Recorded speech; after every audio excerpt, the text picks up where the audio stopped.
हरे कृष्णा, राधे राधे। अष्ट सखियों की जय हो, श्री वृंदावन धाम की जय हो। आप सभी का स्वागत है कृष्णा डिवोशन चैनल पर। श्री कृष्ण चरित अमृतम हम डेली अमृत पान कर रहे हैं अद्भुत ग्रंथ के द्वारा, और आज हम श्रवण करेंगे भाग 172। और जिन्होंने भी कुछ एपिसोड्स मिस किए हों वो सभी भाग जरूर श्रवण करें, तो कंटिन्यूटी से हम सभी लीलाएं अच्छे से समझ पाएंगे। और हर एक लीला कड़ीबद्ध है, तो एक के बाद एक हमें एपिसोड श्रवण करना चाहिए। जिनका भी एपिसोड मिस है, प्लेलिस्ट में आपको श्री कृष्ण चरित अमृतम प्लेलिस्ट में आपको सभी एपिसोड्स मिल जाएंगे सीरियल वाइज, तो आप वहां से अपनी लिसनिंग को कंटिन्यू कर सकते हैं। तो आज का भाग 172 स्टार्ट करते हैं, और आज हम श्रवण करेंगे ललिता सखी और गोपेश्वर महादेव का संवाद। आइए श्रवण करते हैं। प्यारी सी लीला में प्रवेश करते हैं।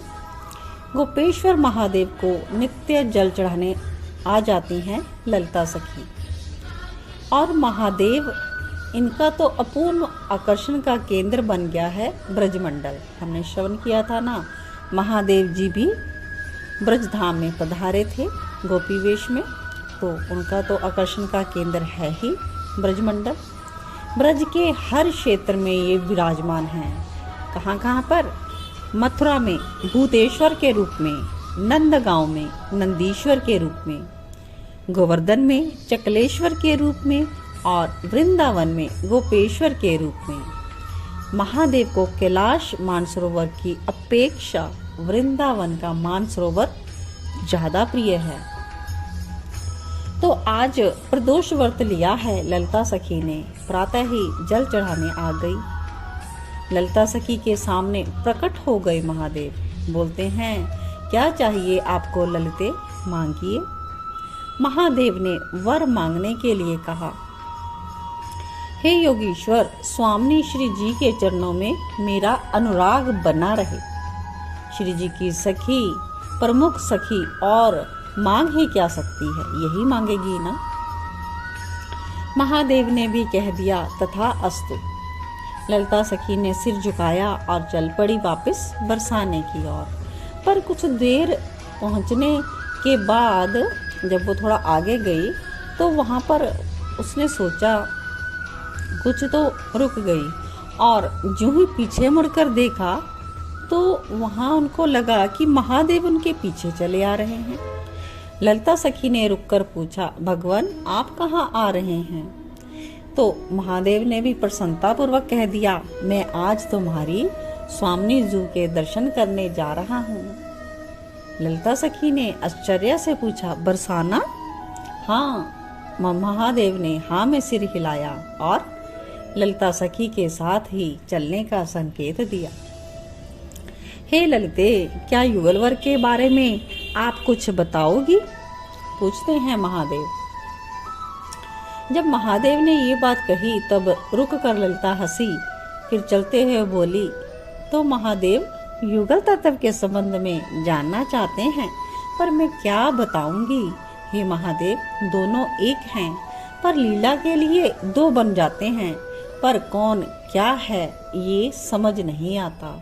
श्याम श्यामा है या श्यामा श्याम है? हे आशुतोष, आप तो जानते ही हैं, क्योंकि आप भी तो शिव और शक्ति अर्धांगिनी रूप में हैं। जल और तरंग एक जैसे हैं। वैसे आप नाम अलग अलग रख लो, कह लो, जैसे ये जल है, ये तरंग, पर क्या ये दो हैं? नहीं, दो नहीं हैं, एक ही हैं। ऐसे ही राधा कहो या श्याम, नाम दो हैं, पर तत्वत ये एक ही हैं। एक ही ज्योति बढ़ते बढ़ते ऊपर गई और दो रूपों में दिखाई देने लगी। ऐसे ही राधा कृष्ण हैं। ललिता की युगम तव समीक्षा सुनते हुए बरसाने पहुंच गए महादेव। हे ललिते, कुछ बातें अपनी स्वामी के संबंध में भी तो बताओ। महादेव की बातें सुनकर ललिता सखी मुस्कुराई। फिर वहीं पास के ही प्रेम सरोवर में बैठ गई। महादेव भी बैठ गए। निष्काम प्रेम ने जब आकार लिया ना, तब श्री राधा का प्रकट्य हुआ। ललिता सखी आनंदित होकर बता रही है, यही प्रेम, निष्काम प्रेम ही ब्रह्म को आह्लाद प्रदान करता है। ब्रह्म आनंदित हो उठता है। महादेव, आप तो सब जानते हैं, आप ही जगत गुरु हैं, फिर भी पूछ रहे हैं तो सुनिए। 3 शक्तियां हैं ब्रह्म की, ज्ञान शक्ति, द्रव्य शक्ति और क्रिया शक्ति। ज्ञान शक्ति महासरस्वती है, द्रव्य शक्ति महालक्ष्मी है और क्रिया शक्ति महाकाली है।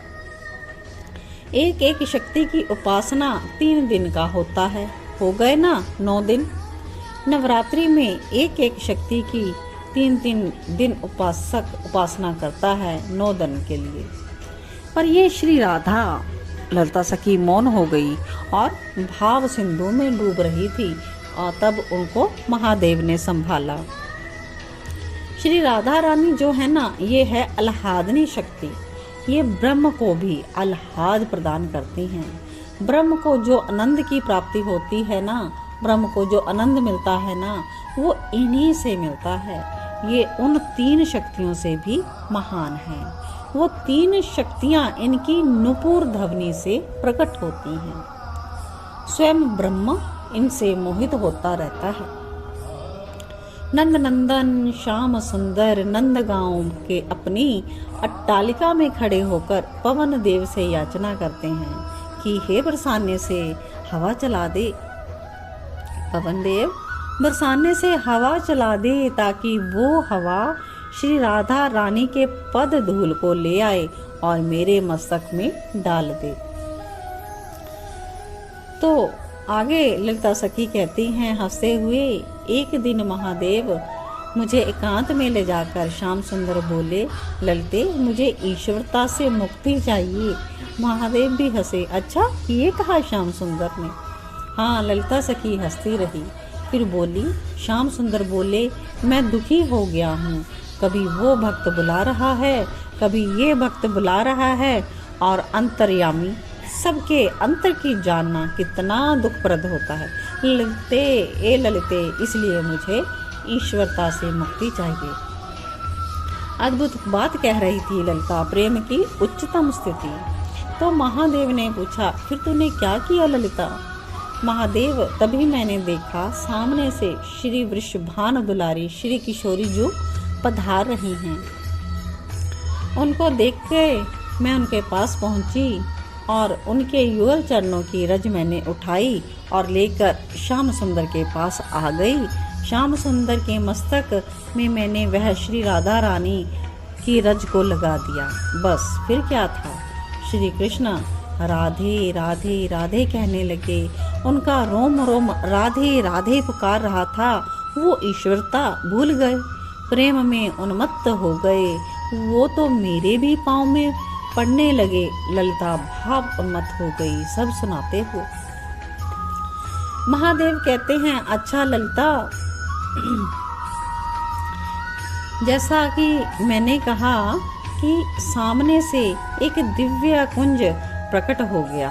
जब ललिता को उन्होंने कहा कि मुझे अपनी स्वामी के दर्शन नहीं करवाओगी, तो उनके महादेव के कहते ही सामने एक दिव्य कुंज प्रकट हो गया। उसमें अद्भुत सिंहासन था जिसमें गौर वर्णी अद्भुत रूप लावण्य से भरी अष्ट सखियों से सेवित श्री राधा रानी विराजमान थी। महादेव ने दर्शन किए श्री राधा रानी के। श्री राधा का रूप दिव्य, अति दिव्य था। महादेव को इतना आनंद आया कि बरसाने में ही उनकी समाधि लग गई। तो ललिता सखी ने महादेव की प्रार्थना करने पर, कहने पर, आग्रह करने पर श्री राधा जी के दर्शन महादेव को करवा दिए। तो आज का एपिसोड यहीं पर समाप्त होता है और लेखक श्री हरिशरण उपाध्याय जी ने भी यहाँ लेख के अंत में लिखा है कि कल बरसाने के गहवर वन में बैठकर उन्होंने ये वाला एपिसोड लिखा है और उस समय श्री जी के दर्शन का अनुभव उन्हें भी प्राप्त हुआ है श्री जी की कृपा से। तो हम सभी भी ललिता सखी, जो कि अष्ट सखियों में प्रधान सखी है, उनसे हम भी गुहार करेंगे कि हे ललिता जू, हमें भी अपने श्री स्वामिनी श्रीमती राधा रानी के दर्शन की अभिलाषा है हमें भी, और हमारी भी इस अभिलाषा को परिपूर्ण करें। जय जय श्यामा, जय जय श्याम, जय जय श्री वृंदावन धाम।